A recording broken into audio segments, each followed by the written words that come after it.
Hello students. जैसा कि हम पढ़ रहे थे महादेवी वर्मा द्वारा रचित विरह का जलजात जीवन। तो इस कविता में कवित्री ने अपने जीवन के दुखों को इसमें प्रकट किया है और मुख्य रूप से कविता में विरह की जो बात कही है उनके अनुसार कि जीवन जो है वो पूरी तरह से विरह का ही एक रूप है। इसीलिए उन्होंने इस गीत में कमल को इसका प्रतीक माना है कि जिस प्रकार कमल जो है रात दिन जल में ही रहता है और जल में ही उसकी मृत्यु हो जाती है, उसी प्रकार जीवन भी जो है वो दुख में ही होता है और दुख में ही उसकी मृत्यु हो जाती है। सुख तो केवल परमानंद में ही प्राप्त होता है। तो उसी कविता को हम आज आगे पढ़ेंगे। अश्रु से मधुकंड लुटाता आ यहाँ मधुमास, अश्रु ही की हाट बन आती करुण बरसात, जीवन विरह का जल जात।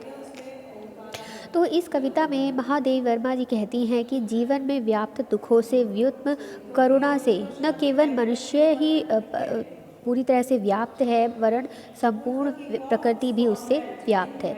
मतलब उनका कहने का मतलब है कि सिर्फ मनुष्य ही नहीं है जो दुख में है बल्कि प्रकृति भी दुख में ही है। जैसे कि उन्होंने यहाँ पर जो उदाहरण दिया है वो है वसंत का, कि वसंत अपने भीतर अखिल सौंदर्य सरसता और सुषमा को संजोकर आता अवश्य है। तो पहले लाइन में अश्रु से मधुकण लुटाता आ यहाँ मधुमास, तो मधुमास का यहाँ अर्थ होता है बसंत। तो बसंत का यहाँ पे उदाहरण देके बताती हैं कि हम अपने भीतर सारी सौंदर्य और सुषमा को लेकर अवश्य आता है, किंतु उसके मन में भी शाश्वत करुणा ही विद्यमान रहती है। और ये कैसे होता है, जिसे जो कि कवित्री के अनुसार वसंत जो है वह मकरंद कणों के रूप में सब और बिखेर देता है। मतलब कवित्री ने इतना ज़्यादा दुख की बात की है कि उसे वसंत में भी दुख ही दिखाई दे रहा है। वो कहती हैं कि वसंत जो है भले ही सौंदर्य लेके आता है, सुख लेके आता है, लेकिन वो उसके अंदर भी करुणा ही विद्यमान रहती है, जिसे वो अपने पराग कणों के माध्यम से चारों ओर बिखरा देता है। इसी प्रकार करुणा से प्लावित वर्षा ऋतु भी आती है। सेकेंड लाइन, अश्रु ही की हाट बन आती करुण बरसात। तो उन्होंने वर्षा ऋतु में भी दुख को ही ढूंढा है और दुख को ही व्याप्त माना है। कहती हैं कि इसी प्रकार करुणा से युक्त होकर वर्षा ऋतु भी आती है और वो भी अपने अश्रु जल से सारे संसार को आच्छादित कर देती है। मतलब कवित्री ने वर्षा ऋतु में जो बारिश होती है उसे भी दुख में ही माना है। उनके अनुसार वर्षा ऋतु में भी जो बारिश होती है वो दुख का ही एक प्रकार है। वो वर्षा भी एक तरीके से आंसू ही बरस रहे हैं।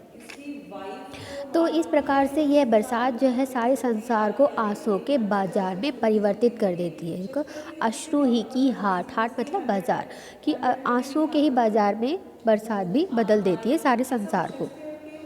तो उनके अनुसार जीवन जो है वो एक तरीके से सारा जो जीवन होता है वो दुख में ही होता है।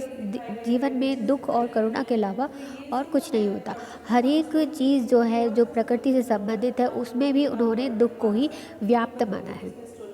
अब इस जो उनका दुख है, जो पीड़ा है, उसे किस प्रकार से वो स्पष्ट कर रही हैं उसे भी देख लेते हैं।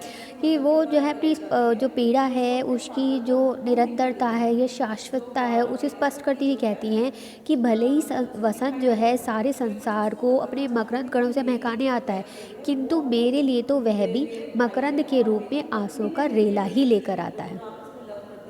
मतलब उन्होंने जितने भी प्रकृति के उपादान लिए हैं वो सिर्फ अपने लिए लिए हैं। वो ये कहना चाहती है कि जीवन में जितना भी दुख है वो चाहे किसी भी रूप में संसार जो है, ईश्वर, प्रकृति, चाहे किसी भी रूप में हो, लेकिन वो उनके लिए दुख ही लेके आता है। तो यहाँ पर वसंत को भी उन्होंने यही माना है कि भले ही वसंत जो है सारे संसार को महकाने आता है, किंतु मेरे लिए वह भी मकरंद के रूप में आंसू ही लेकर आता है। क्योंकि वसंत के मादक वातावरण में जब प्रियतम की स्मृतियाँ मेरे मन में उमड़ती हैं तो मेरा मन जो है वो आंसू से भीग जाता है। तो यहाँ उन्होंने स्पष्ट किया है कि वसंत ऋतु क्यों उनके लिए दुख का ही कारण है।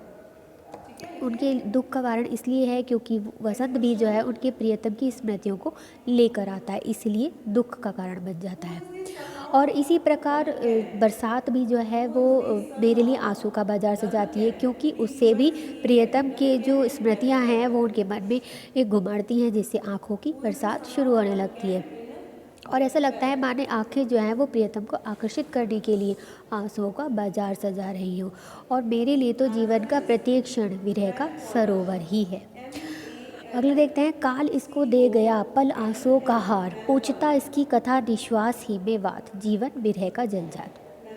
आगे कवित्री कहती हैं कि ये संसार के लोगों का भ्रम है कि काल गहरे से गहरे दुख के आघात को भर देता है, जबकि ऐसा नहीं है। वो कहती है कि व्यक्ति कुछ समय के पश्चात दुख को भुलाकर सुख का अनुभव करने लगता है। तो उनके अनुसार जब जीवन में दुखों के अतिरिक्त कुछ है ही नहीं तो व्यक्ति को सुख कैसे मिलता है।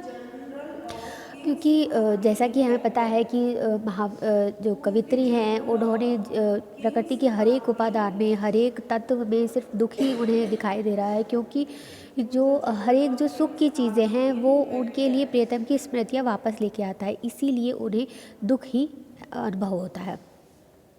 तो वो कह रही है कि ऐसा नहीं है कि जो काल है वो हर एक जो घाव है उसको भर देता है। वो कहना चाहती हैं कि अगर जीवन में दुख है तो सुख कैसे मिल सकता है। तो वो अपने जीवन के बारे में बता रही हैं कि यहाँ तो जीवन का एक एक पल जो है वो आंसुओं से भीगा हुआ है और दुखों से परिपूर्ण इस जीवन को समय सुख नहीं प्रदान कर सकता, बल्कि उसका एक एक क्षण उसे आंसुओं का हार पहनाकर बीत जाता है। इसको दे गया पल आंसुओं का हार, कि एक एक पल जो है वो आंसुओं का हार ही पहनाकर बीत जाता है। इस दुखपूर्ण जीवन की जानकारी लेने अथवा कुशल क्षेम जानने के लिए जब वायु भी उसके पास आती है तो वह भी मेरी दीन अवस्था को देखकर आह से भर जाती है। पूछता इसकी कथा निश्वास ही में वात। तो यहाँ वात का मतलब है वायु भी जब आती है उसकी एक तरह से विरह व्यथा को देखने के लिए, उसकी तकलीफ़ को जब उसका कुशल क्षेम जानने के लिए वह भी आती है, तो उसकी दीन अवस्था देखकर उसे भी बहुत ज़्यादा तकलीफ़ होती है, वो भी आह से भर उठती है। इस प्रकार उनका जो जीवन है वो एक विरह से भरा हुआ दुख से भरा हुआ सरोवर ही है। तो यहाँ पर उन्होंने दुखों की सर्वव्यापकता को सुंदर चित्रण किया है और साथ ही ये भी बताया है कि वायु भी उनके दुख को देखकर आह से भर उठती है। तो इस प्रकार उन्होंने अपनी कल्पनाशीलता का यहाँ पर परिचय दिया है और भाषा यहाँ पे शुद्ध परिष्कृत खड़ी बोली है। अलंकार है हमारा रूपक और मानवीकरण। आगे देखते हैं, जो तुम्हारा हो सके लीला कमल यह आज, खिल उठे निरूपम तुम्हारी देख स्मित का प्रात, जीवन विरह का जलजात। तो दुखों और निराशा से परिपूर्ण जीवन की अभिव्यक्ति करने के उपरांत महादेवी वर्मा जीवन के संभावित सुखों और आशा के स्वरूप की अभिव्यक्ति करती हुई कहती हैं कि हे प्रियतम, यदि मुझे तुम्हारी उस मधुर मुस्कान की एक झलक देखने को मिल जाए जिसमें विश्व का समस्त सौंदर्य, आनंद और अलौकिक प्रेम समाहित है, तो मेरा ये मृतप्राय जीवन पुनः जी उठेगा। देखो पहली लाइन में, जो तुम्हारा हो सके लीला कमल यह आज, कि अगर तुम्हारी जो स्मृति जिसकी वजह से मुझे दुख हो रहा है उस स्मृति की जगह अगर मुझे तुम्हारे दर्शन हो जाएं तो मेरा जो मृतप्राय जीवन है, जो दुखों से भरा हुआ जीवन है, ये पुनः खिल उठेगा। खिल उठे निरुपम तुम्हारी देख स्मित का प्रातः, कि मेरा जो जीवन है पुनः खिल पड़ेगा। किस प्रकार खिल पड़ेगा, यहाँ पे भी इन्होंने कमल का ही उदाहरण लिया है। कहती है कि जिस प्रकार आशा का कमल खिल उठता है प्रातःकाल की सुनहरी धूप से किरणों के जो सुबह की किरण होती है उसके साथ ही कमल खिल जाता है, तो उसको ही कह रही है कि जिस प्रकार कमल जो है वो प्रातःकाल के सूरज के साथ खिल जाता है, उसी प्रकार हे प्रियतम, मैं आज तुम्हारी उसी लीलामय मुख के दर्शन की अभिलाषणी हूँ और तुम्हारे उस लीला कमल के दर्शन के बिना तो मेरा ये जीवन विरह अर्थात दुखों का सरोवर ही है। तो यहाँ पर उन्होंने बताया है कि वो प्रभु के दर्शन के लिए एक तरह से लालायित हैं और कह रही हैं कि जब तक मुझे प्रभु के दर्शन नहीं होंगे तब तक मेरा जो जीवन है ये दुखों से ही परिपूर्ण है। और दुखों में भी उन्होंने किसका उदाहरण लिया है, सरोवर का, कि जिस प्रकार एक सरोवर